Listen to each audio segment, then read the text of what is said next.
Hey guys, this is Phil from Indication.com, and today we're going to take a look at the Huawei watch. So it's the full circular display enabled watch. Unlike the Moto 360, it doesn't have the flat tire on the bottom that has a cut part of the display where it consists of the ambient sensor. So on this guy, they have a full circular display by not having an ambient sensor. And you can see that everything is very well built. The build quality is actually surprisingly good. There's a single button on the right side, just like any other Android smartwatches, and nothing to the left. To start with, this is really thick watch. We have seen plenty of the thick watches, but this is by far the most disturbing thickness that we have ever used. So when you're using it, will trip to the front side of your wrist, and when you tilt your wrist like that, it actually does hurt a little. So that's how annoying its thickness is. And I have to tell you that this is a pretty pricey watch. Even in the Android Wear world, this is a $350 at the cheapest. And if you go for a metal one or a fancier material, the jewel version, then the prices go even higher than that. On the back, you got the heart rate monitor. That doesn't really work great, and a little terminal for your charging dock. That which looks like this. This is in white, and whichever color that you'll get a white charging puck, and this isn't exactly cool. So it's going to snap in with the magnet over there. It snaps like that,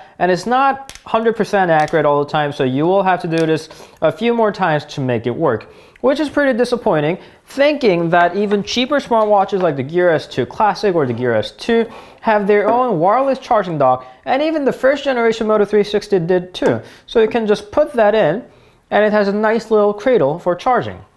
While the Huawei watch is going to look like this, and it will be lying around your desk all the time. If you want to compare it with the cheaper watches, there is a Fossil Q Founder that has this cool looking cradle that your watch can sit and charge in the same time because it's got a micro USB port on the back.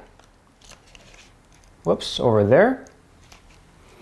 And your watch, you just have to put your watch and it will start charging right away. That's the thing about the Huawei watch's hardware. It's overall great, but there are glitches that take the points off the great hardware build, like the thickness or the weird charging dock and the lack of the ambient sensor and lack of GPS and so on and so forth. So hardware isn't necessarily amazing, but the software is something that makes this even worse. To start with, the Android Wear has never been my favorite operating system on the wearable world. To start with, it has a notification that is very disturbing and on its display. When you have a notification, it's going to look like this, making 1/3 of your screen inoperable and your watch face looking very dumb. So you'll either have to scroll up to look at the full notification, or you'll have to just put that down to look at your whole watch face. Which is great, by the way. You can change the watch faces by tapping and holding on the main screen, and there are plenty of them. And there are apps that you can launch from your watch, and also there is Google Now, so you can say, okay Google, to speak whichever action that you want to take. And of course it connects to your phone via Bluetooth, and there's an app called the Android Wear. So here you can change the watch faces,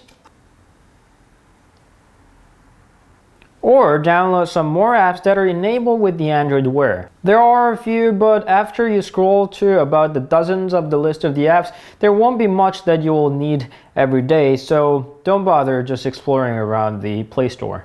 These are just the minor glitches. One of my biggest complaints is the battery is not lasting long enough. It's only like 2 days without me doing anything on the watch. So if you actively use your watch, then it's going to last a little bit more than a day at max. One of my biggest complaints about it is the battery.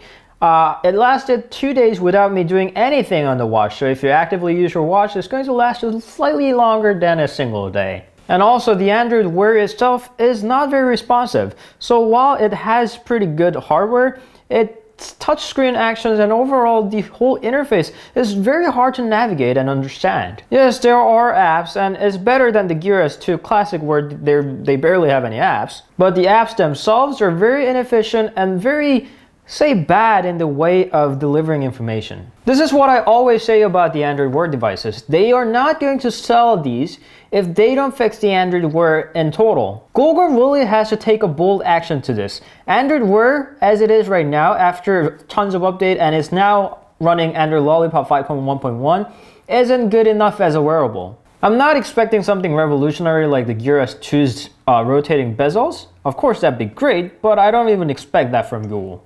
But what you need to is make the operating system more responsive and to enable the apps to take advantage of the hardware. If they fail to deliver that, there is no way that I'm suggesting another Android watch anyway. The Huawei watch itself has a, rather unfinished hardware, but it is even messed up more by having a bad software. And especially for the price that you're paying for this watch, this is definitely not worth it. I'm sorry, Huawei, but you better blame Google for this one. So that was Huawei Watch, and we'll see you guys later.